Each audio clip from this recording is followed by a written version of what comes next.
Hello नमस्कार, मी निशा. माझ्या आणखीन एका नवीन व्हिडिओमध्ये तुमचं अगदी मनापासून स्वागत करते. आज मी तुम्हाला दाखवणार आहे खमंग, खुसखुशीत आणि तितकेच पौष्टिक असे मिश्र पिठांपासून बनवलेले खमंग असे थालीपीठ. तर जास्त बडबड न करता डायरेक्टली रेसिपीला सुरुवात करूया. मिश्र पिठांचे थालीपीठ तयार करण्यासाठी मी तुम्हाला काय काय साहित्य लागतं ते दाखवणार आहे. इकडं मी 1 वाटी ज्वारीचं पीठ घेतलं आहे, 1 वाटी गव्हाचं पीठ घेतलं आहे आणि पाऊण वाटी चण्याच्या डाळीचं पीठ म्हणजेच बेसन पीठ घेतलं आहे. इकडं 7-8 हिरवी मिरची, 7-8 लसणाच्या पाकळ्या आणि 1 चमचाभर जिरं हे मी मिक्सरला वाटून घेतले. खलबत्त्यात वाटलं तर बेटरच, मस्तच. इकडे 2 मोठ्या आकाराचे कांदे मी बारीक चिरून घेतलेत आणि इकडं 1 जुडी कोथिंबीरीची घेतली. कोथिंबीर आणि कांदा घालायला कंजूसी करू नका, त्याच्याशिवाय ह्या थालीपीठला चव नाही. त्याचं काही प्रमाण नाही आहे, जेवढं भरपूर घालता येईल तेवढं भरपूर घाला. बाकीचं साहित्य मी तुम्हाला पीठ मळताना देते. इकडे मी 1 मोठं ताट घेतलं आणि ह्या ताटामध्ये मी आता सगळी पिठं घालून घेते. इकडे 1 वाटी ज्वारीचं पीठ, 1 वाटी गव्हाचं पीठ आणि पाऊण वाटी बेसन पीठ. ही पिठं सगळी चाळून घेतली आहेत मी. आणि हा जो आपण हिरवी मिरचीचा ठेचा बनवून घेतला होता तो या स्टेजला आपण चवीनुसार मीठ घालून घेणार आहेत. 1 चमचाभर आपल्याला हळद घालून घ्यायची. जिरे तर आपण हिरवी मिरची वाटतानाच घेतलेले. आणि 1 चमचा पोह्याचा चमचा आपल्याला ओवा घ्यायचा आहे. तो असा हातावर क्रश करून चोळून घ्यायचा, म्हणजे त्याचा अरोमा सगळ्या थालीपीठात उतरतो. तोही घालायचा आहे. चमचे कच्चं तेल घालायचं आहे आपल्याला ह्याच्यामध्ये. कुठंही कडकडून घ्यायचं किंवा गरम करून घ्यायचं, मोहन करून घालायचं नाही, कच्चं तेल घालायचं. सगळी पिठं, तेल आणि जे काही मसाले आपण ह्याच्यामध्ये घातले ते सगळं आपल्याला पहिले एकजीव करून घ्यायचं आहे.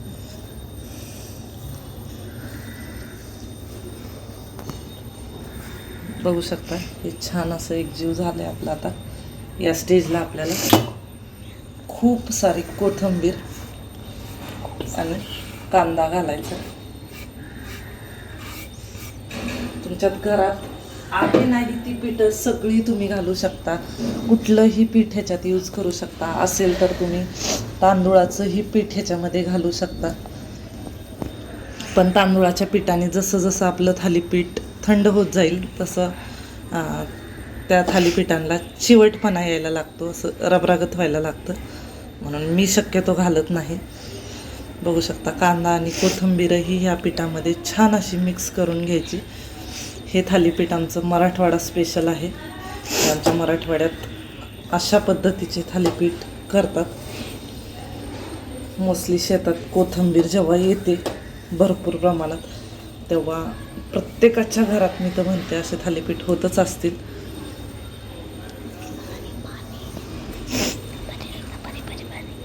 बघू शकता सगळे मसाले, कांदा, कोथिंबीर एकजीव करून झाले. आता मी तुम्हाला हे पीठ मळून दाखवते. थोडं थोडं करून आपण ह्याच्यामध्ये पाणी घालणार आहोत.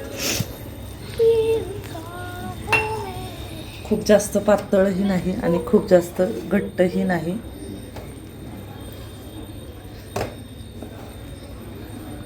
पीठ मळते, गोळा एकजीव करते आणि मग तुम्हाला दाखवते. बघू शकता छान असा गोळा मळून तयार झाला आहे. आणि आता आपण थोडंसं ह्याच्यावरती 1 चमचा तेल घालणार आहोत आणि हे तेल लावून थोडंसं मळून घ्यायचं आहे. अजूनही मळून घ्यायचं आहे आपल्याला. आणि हे पीठ आपल्याला आता 10 ते 15 मिनटं रेस्ट करायला ठेवून द्यायचं. 10 ते 15 मिनटं पीठ भिजल्यानंतर मी तुम्हाला थालीपीठ बनवून दाखवणार आहे. भेटूया आपण 10 ते 15 मिनटात. बघू शकता पीठ छान असं आपलं भिजलं आहे. 15 ते 20 मिनटं दिलेत मी ह्याला भिजवण्यासाठी. इकडे मी हाताला लावण्यासाठी पाणी घेतलं आणि 1 कॉटनचा रुमाल आहे ना, तो मी ओला करून घेतला. हा मी थालीपीठसाठीच घेतला. तो घट्ट असा भिजवून घ्यायचा आणि एका पोळपाटावरती तो अंथरून घ्यायचा. हा माझा थालीपीठचाच रुमाल आहे. इकडे मी तवा गरम करायला ठेवला आहे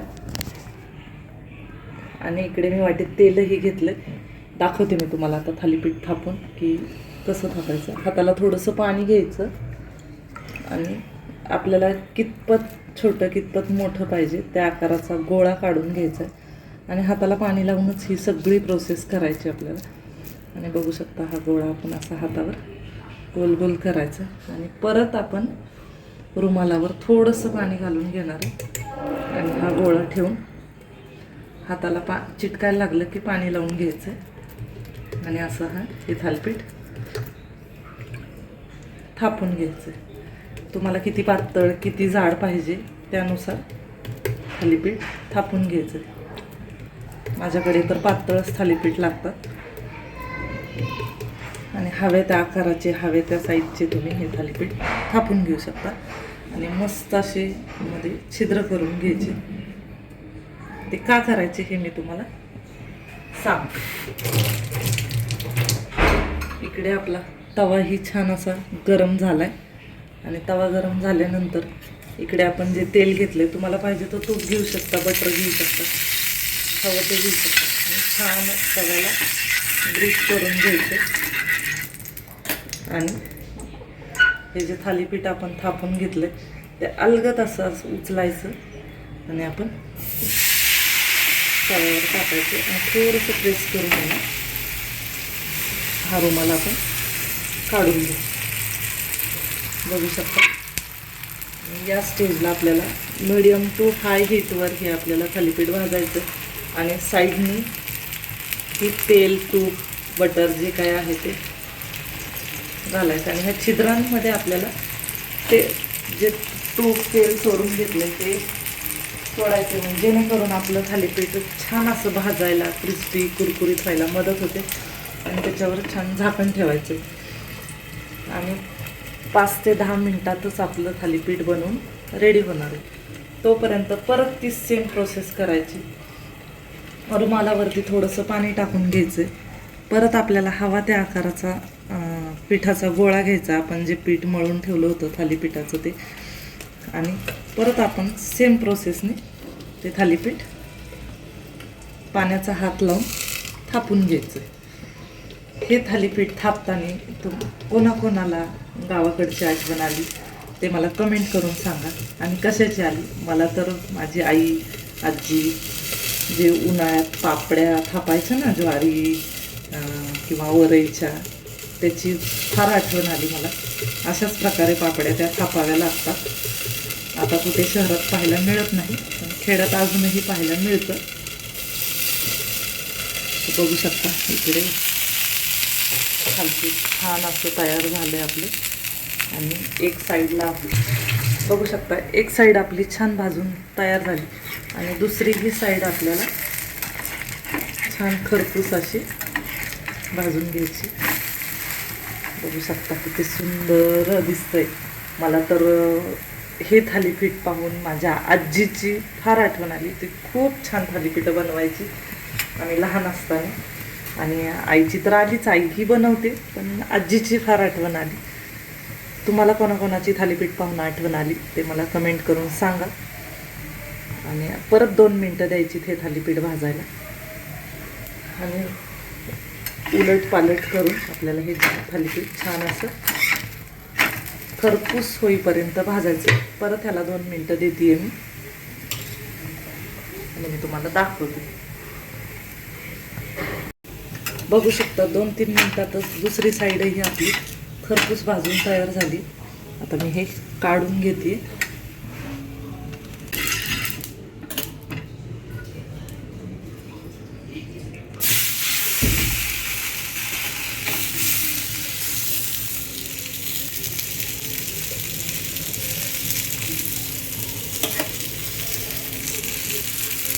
सेम प्रोसेस करायची, काहीच वेगळं करायची गरज नाही. छिद्रांमध्ये तेल सोडून घ्यायचं.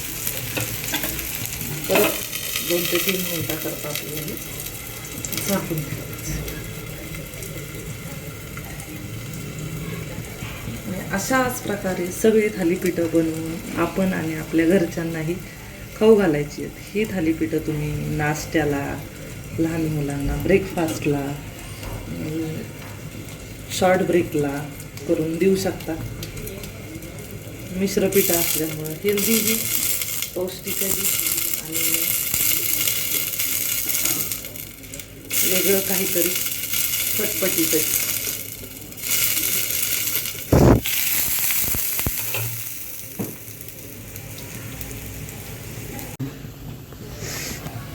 बघू शकता दुसरंही थालीपीठ खरपूस असं भाजून रेडी आहे आपलं. आणि अशाच प्रकारे मी सगळी थालीपीठं करून घेणार.